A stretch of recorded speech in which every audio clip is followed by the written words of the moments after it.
Madame, Monsieur, bienvenue dans votre magazine Vitrine de la culture et des arts, premier magazine socio-culturel en République démocratique du Congo. Pour ce nouveau numéro, décryptage et bilan des gouvernances après 60 ans révolus d'indépendance, analyse d'actualité culturelle avec différentes personnalités du pays. Identité ou pseudo-identité, Jean Goubal Kalala, artiste et musicien congolais, fait tomber ses masques. C'est tout pour les sommaires. Merci de nous choisir pour vous informer et vous divertir. Nous, la télévision nationale congolaise et le compte YouTube des vitrines de la culture. Je vous le disais au sommaire, 60 ans après l'indépendance de la République démocratique du Congo, bilan des gouvernances du pays. Nathanaël Bouka Mompongu, président de la plateforme régionale des organisations paysannes, creuse sur les secteurs agricoles. Pour lui, l'agriculture marche à pas de tortue de suite à la négligence des décideurs. Sa fille, Joséphine Mongotane, pour le reportage. Tant bazana 1000 hectares wana basali yango zwa awa na mekao 1000 hectares bache bango en bloc na bitam 500 hectares en bloc na mbanka na bazana 2000 familles 2000 hectares bache bango en bloc okomona siko bosala sommation nous allons avoir 800 millions d'hectares oyo bako produire au même moment pe bandiko l'est na bongo tango bo responsabiliser ba paysan basala musala na bango yo l'état tikala na réglementation luka obongisa ba piste rural luka obongisa ba entrepôt ya ba réserve stratégique luka obongisa ba dépôt de proximité d'intrants agricoles tchape ba moyen ba mituka na ba locomotive na ba cargo pour ne pas acheminer biloko vers le marché. Pas ces difficultés, c'est l'accès des paysans au marché. Les lots où tu as une période de confinement, tu as vu combien de coups de téléphone dans tel coin, baza même pas na sac ya mungwa, baza même pas na savon, parce que banzela bakanga biloko ekoki kokendete. Donc c'est une façon de voir les choses. Au lieu de impressionner biso na ba 3000 hectares ya Chine. Non, biso c'est l'agriculture familiale.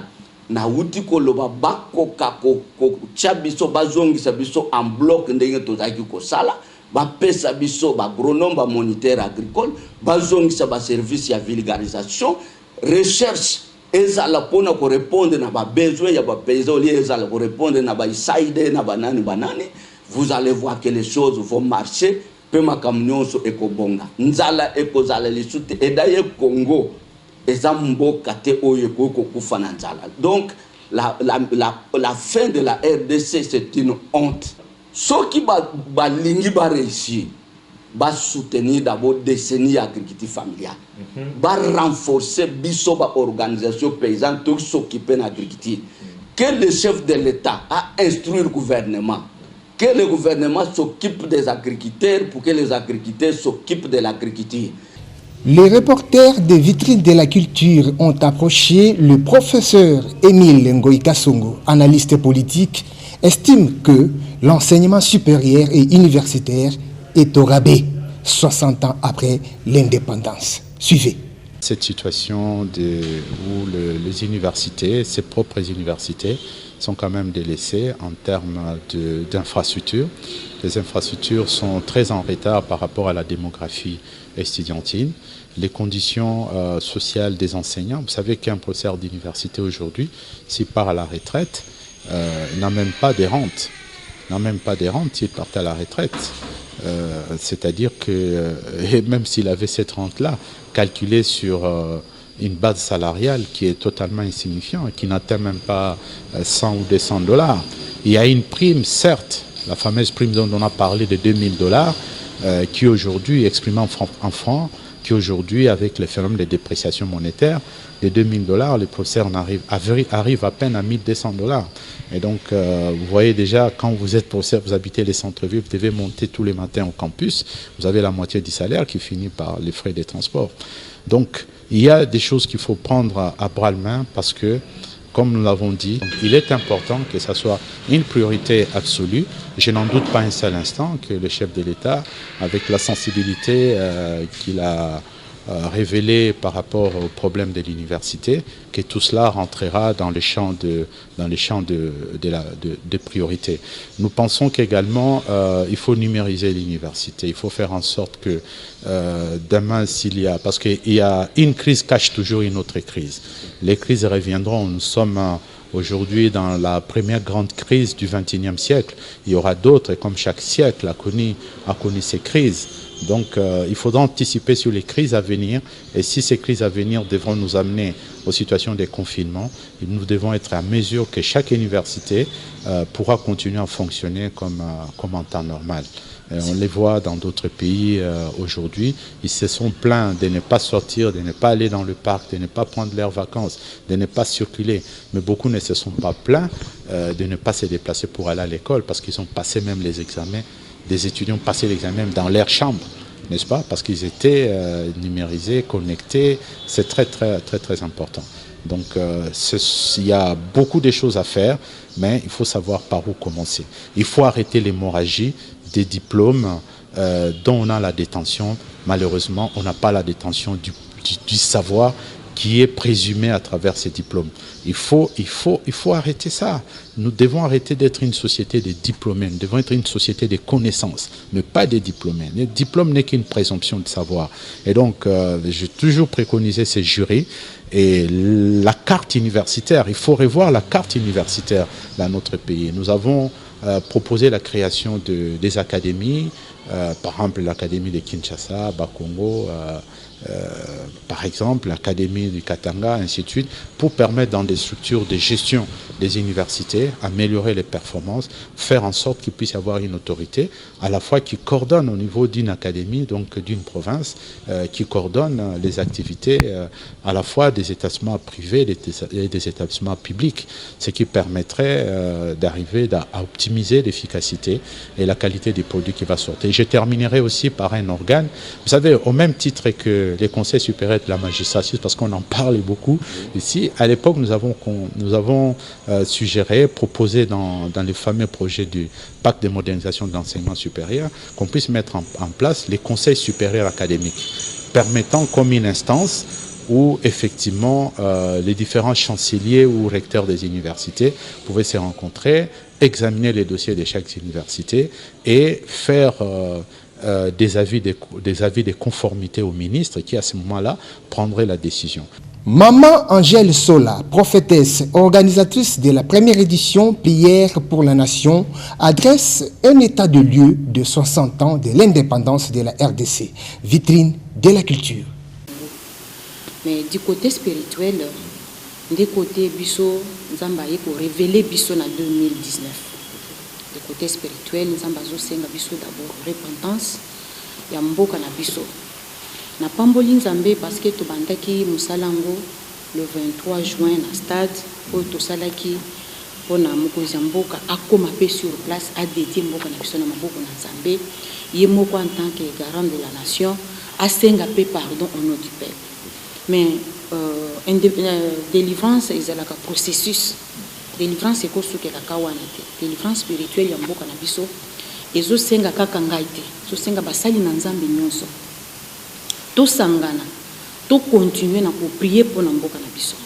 Parce que ce qui côté spirituel to échouer, ata côté physique ba kozi ba ko banda ko. Message na ngai eza mukuse ya liboso ezali que ba peuple bazozela yo. Peuple congolais bazozela yo na loyembo bazoyemba le peuple d'abord kanisa mabumu ya peuple congolais bazana nzala ceux qui kanisi mabumu ya peuple congolais je pense que kosala musala malam ata ba makelelo ezana nzela yi kozala susté de deux naza liboso na yo nazo se présenter d'abord nazo ngasima muke naza prophétesse oyo apesaka yo carte ya Congo na ndaku na yo tango yambaka basali na Nzambe nyonso après pour travailler na stade azo senga yo papa que nazana posa na sala deuxième édition na stade de martyr azo senga au stade de martyr azo senga yo transport ya ba congolais à la paix au félé tozana posa to soutenir yo na mandat na yo na ba prière mais opesaka biso selon votre choix s'il vous plaît ba bisika tokoki ko banda ko sambela ezala na terrain soki toza nango posa terrain municipal mais pona ko sambela pona mboka soki kozala ke ba place wana tozozwa ngo gratuitement et ko sala pe biso esengo. Vitrine de la culture fait un clin d'œil à Vijo Kimpanga, n'est-ce pas? Vijo pour les intimes. Hein? Joël Koudinga depuis Londres, David Lokanga Otepa de l'église Dieu Vivant, extension de Londres, sans omettre leader de la Tchangou, l'honorable Micho Noka et madame son épouse BBC Noka, la diplomatie du chef, tous à Londres. Coucou également à Francis Eweta en Espagne, ainsi que Pichoval à Lubumbashi.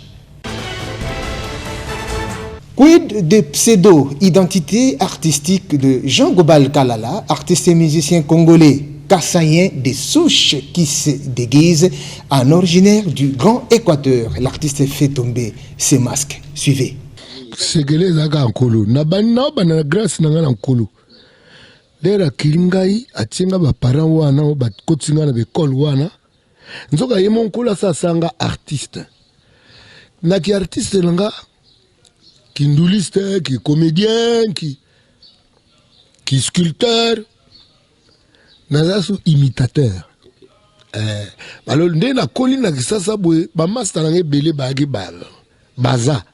Enfin, Moussou Bakenda, je pense à Poposon, paix à son âme. Bamongo. Là, comme ça, n'a vendu pas master mongo, kokobare na bango ayi. Mais solo na master bongo moninga no école ni. Master aussi moluba. Ouais, ça au kopera baluba ba fantoveti. Yoga vensa. Koko ako yukayo ako nalinga bamongo pona bongo yoga ayo kinga pa kena ngawa pe arumba wana. De la koli bongo. Na kolina na ba masa bikole bele so yoki musique ebura na beta musique babunda na kosote général munene sa benga cheye na palais a féliciter nga pour nini non sa fierté ya babunda siko elo mona ya oyebse bokulaka na boyi okanisa ke ngam na yebso ke na mubunda te na moluba na des musiciens na travailler ba musique na travailler ma musique a marche pe na master jabu master la ba famastaki na travailler ba musique belle na beta pe musique grecque so la ni album na titre moko agapimu lingo ba mon amour na ki grec na travailler musique arabe na tartalahoun. Donc ce qui fait que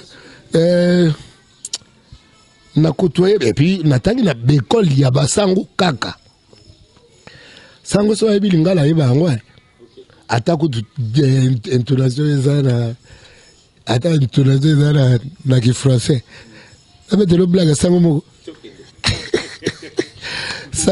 sango ako sa misa français sikoyo ba nkumu ya français bazate faut tango kabula komunyo abengi nkumu moko tata yende vemo auti buende sika VP français yebite ebe lingala yoga sango papa yende moyen jalte o salsa bisona ko kabla komunyo yoga papa yende bongo sango ikamwize iponanga adine ikamute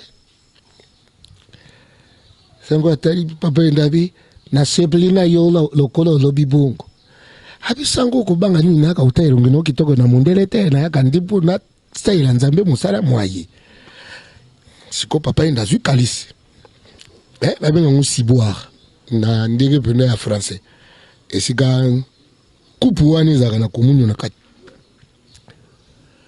papa inda avakenda ko okipe couloir na ye alikina sima sango po ayoka ndeni baluba nzoto ya Kristo na français avec sango avec corps du Christ on dit mais amen ayoka lisusu ayoka bia kanga corps du Christ on dit mais amen sango papa indaka termina ona ye couloir mais akanga ki bien te le mon dit mais boso ya ba cospicus on dit mais amen Miami bari Kospikis, amen. Kospikis, amen. Oh, ba mère wana ba yaka babi ya yeze ile nge ba oyebisana adolo milana tata wana aguru bangu malamu. Kospikis, amen. Kospikis, amen. Kospikis, amen. Kospikis, amen. Les mots que l'on m'aurait distraire à talibo les razongi Kospikis et baluke comme Kispikos. Kispikos, amen. Kispikos, amen. Kispikos, amen. L'air mot de mon tout n'a pas désordre. Dans le bas Kospikis ou Kispikos. Il y a comme esmicom. Donc à l'école peut mener il y a esmicom. Du attaque combo on est tigala qui est là tout. Le quoi comme vous en Kospikis esmicom. Esmicom. Ah mais bandi mi pega. Ah mais esmicom. Ah mais esmicom. Esmicom on peut bungi. Et comme ils sont ça comme. Ah mais tout ça comme. Ça comme. Vous d'accord. Ah mais. Vous d'accord. Ah mais. Zamba la raté Polo balenza yewana. Balenza Polo. Ya Polo. Akumi wana. Papa endabi. Kospikis. Yuko balenza Kispikos. Yuko balenza nini? Kospikis. Olobi nini? Polo Kispikos. Esmicom. Congo possible, la chanson patriotique en vogue sur les écrans de par les territoires nationaux. Prophète Eli Loto, auteur-compositeur, révèle l'origine de la cantique et sa source d'inspiration au micro de nos reporters. C'est possible. C'est possible.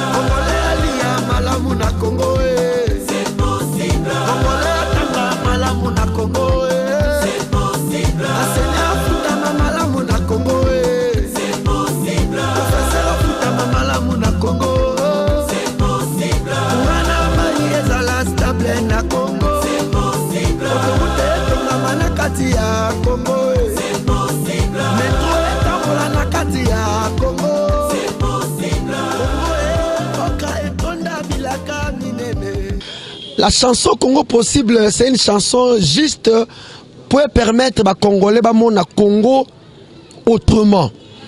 Voir le Congo autrement parce que d'habitude, ceux qui sont en Congo, on a toujours tendance de pleurer tant que sont en Congo. Mais cette fois-ci, Nzambe Mouto inspiré. Cette chanson, c'est une façon de voir le Congo autrement. Que c'est possible. Bateau de pêche dans le Congo, c'est possible. Magistrat foot à Malam na Congo, c'est possible. Autoroute Tongaba na Congo, c'est possible. Et Dieu me dit c'est possible. Et Salema, c'est possible. Et retour yembi tolobi, Congo yo Lumumba kufelaki. Congo yo musea kufelaki. Congo ya chichi ya monelaki basi. Congo mboka na diso. Congo mai monene. Congo samba monene. C'est possible, c'est possible. Congolais afana malamu na Congo. C'est possible. Congolais alia malamu na Congo. C'est possible. Congolais atanga malamu na Congo. C'est possible. Asena afuta malamu na Congo. C'est possible. C'est la fin de ce magazine vitrine de la culture et des arts concours rédactionnel. Safi Joséphine Mongotane, montage Yann Mangoyo, prise de son Gabi Konga Mena Yame. José Dimonekene Chikobi Pendo était derrière la caméra. Réalisation Rémi Kalemba. Au nom de toute l'équipe, nous vous remercions de votre attention. Rendez-vous est pris pour samedi prochain à partir de 22h30 heure de Kinshasa. Au revoir.